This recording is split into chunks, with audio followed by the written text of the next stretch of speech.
আসসালামু আলাইকুম।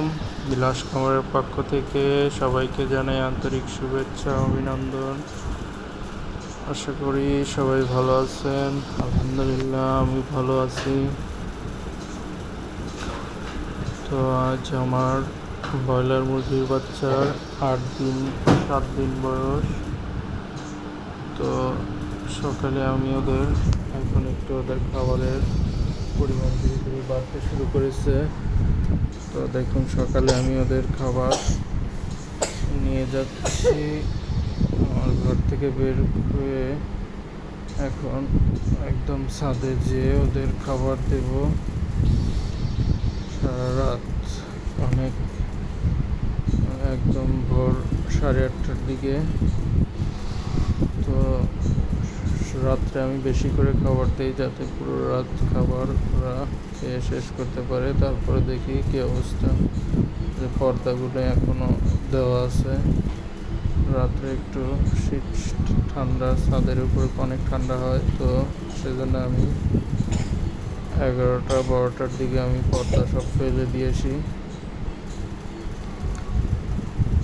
যাতে করে মোটামুটি খাবার কিছুটা করে প্রত্যেকটি পাত্রতে অল্প অল্প পরিমাণ আছে, কারণ বেশি খাবার দেওয়াতে সব খাবার খেয়ে শেষ করতে পারে নাই।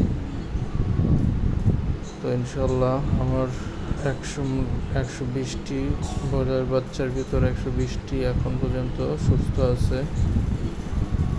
এই 5টায় মুরগির বাচ্চাগুলো চলে এসেছে নেটের থেকে। পরে আমি নেট সরিয়ে আবার সুন্দর করে স্থাপন করে দিয়েছি, যাতে করে ওই পাশেরটায় না যেতে পারে।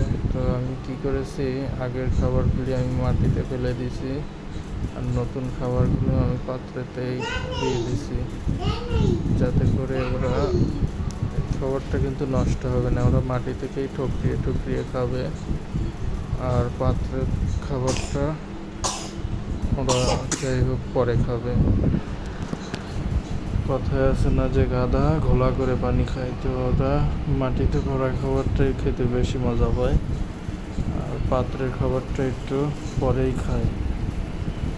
তো যাই হোক, তারপরে আমি মুরগিগুলোকে অনেকটা সময় নাড়াচাড়া করিয়ে দেই, যাতে করে খাবারগুলো ঠিক মতো খায়। ওরা কিন্তু আবার একটু অলস প্রতিদিন, অন্যান্য মুরগির চেয়ে ওরা কিন্তু অলস অনেক। ওদেরকে দেখা যায় যে যেখানে বসে থাকতে তো বসেই থাকবে, ঘন্টার পর ঘন্টা, আধা ঘন্টা, মানে কোনো খাবারের কোনো চাহিদা সেরকম আসবে না। কিন্তু যখন একটু লাড়া দিয়ে দিবেন তখন ওদের মনে হবে যে না, আমার পেটে এখন ক্ষুধা লেগেছে, তো আমি এখন খাবারের পাত্রের দিকে অগ্রসর হই। আর একটু আপনি লাড়া দিলে ওরা একটু দৌড়ালে পরে ওদের ভিতরে একটু এনার্জি লেস হওয়ার কারণে ক্ষুধা পায়, এতে করে ওরা খাবারের দিকে আকর্ষণ হয় আর কি। তো সেই জন্য এদেরকে প্রতি 1 ঘন্টা বা আধা ঘন্টা পর পর একটু লাড়া দিয়ে দিলে ভালো হয়, যাতে করে ওদের সবসময় একটা খাবারের চাহিদা থাকে। কারণ আর একটা জিনিস, ব্রয়লার কিন্তু যত খাবার খাবে তত দ্রুত ওদের গ্রোথ বৃদ্ধি হবে। তো সেই জন্য ওদেরকে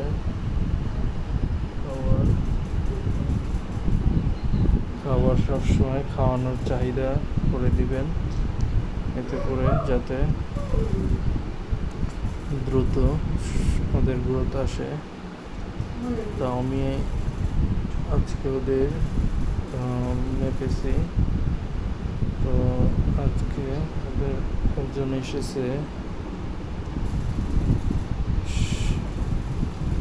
মোটামুটি 180 গ্রাম করে। তো যাই হোক, খারাপ না। আর আমি কালকে ইনশাল্লাহ ওদের রানীকে ভ্যাকসিন দিয়ে দেবো, আর ভ্যাকসিন আমি এখন আর চোখে দেব না। এর আগে আমি টাইগার মুরগি পালন করতে আমি চোখে দিয়েছি, বাট এবার আর চোখে দেব না, কারণ চোখে দেওয়াতে আমার কাছে জিনিসটা সেমন ভালো লাগে নাই। কারণ চোখে দিলে অনেক মুরগির মনে হয় যে চোখ নষ্ট হয়ে যায়, এতে করে ওরা চোখে কম দেখে, যার কারণে খাবারের প্রতি ওদের কিন্তু অনীহা। তো যাই হোক, আমি ওদের এবার যে কয়টা ভ্যাকসিনই দেই সবগুলি আমি ওদের গুঁড়ো দুধের সাথে মিক্স করে দেব। তো কালকে আপনাদেরকে ভ্যাকসিনের ভিডিও দেবো। এই ভিডিও এখানেই শেষ করছি। আল্লাহ হাফেজ। আর আমার চ্যানেলটিকে সাবস্ক্রাইব করুন।